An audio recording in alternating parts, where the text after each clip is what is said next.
Aruba Investment Bank hacer un acuerdo con el gobierno de Aruba para formalizar un solo rapport tour e conclusión de candidato de reunión a un lugar referente al desarrollo urbano de San Nicolás. Recientemente, AIB ha presentado inventarización completa del documento na mandatario encargado.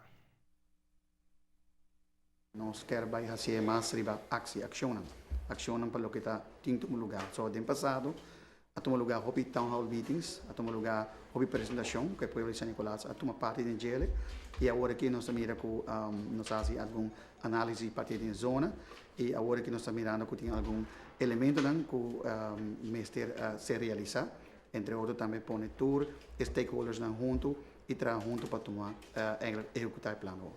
Nós estamos entusiasmados com o projeto.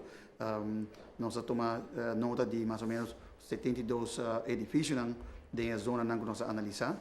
Nós temos changes 4 negócios que tem estabelecido e tem algum lugar que está baixo. Então, eu recebi papel que tu é dono do edifício, mas também a pessoa que está representando São Nicolás, que conhece a cultura de São Nicolás, para também pode dar input.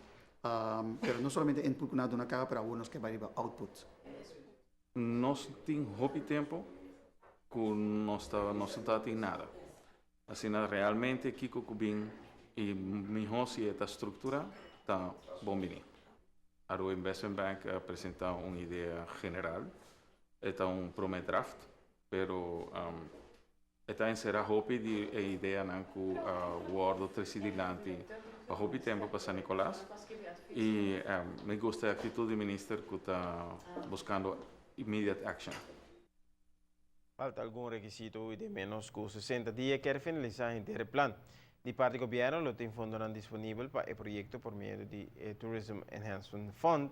Adicional, lo conversava com o banco para trabalhar para paquete financeiro de incentivo para inversionistas que tenham mais interesse em renovar, restaurar e simplesmente invertir no Sunrise City. A intenção está para criar de 2 capital turístico. Uma vez que tudo isso aqui está claro, que nós calculamos isso aqui, toma mais ou menos luna de tempo, portanto pouco menos, nós lo acercar entre outro parlamento para pôr a toda fração, arriba linha, arriba meta comum que nós que põe para diante no momento aqui e uma vez que se está finalizar, mientras tanto, está preparar uma planificação urbana riba base que acaba de atender a primeira fase, que também lo está claro, e começar de maneira uma vez diferente a ocasião, line-up, tour gente, põe tour gente na starting line, para hora nós começar, tour gente sai junto e que naturalmente um sostener outro do processo que nós que cria para riba de nossa isla. Claro, bom, o desenvolvimento de algo praticamente não tem nada no momento não aqui, nós está calculado que pelo menos entre 5 para 10 anos é o que é também toma para por cristalizar. Pero é tem que começar e nós queremos começar aqui mesmo.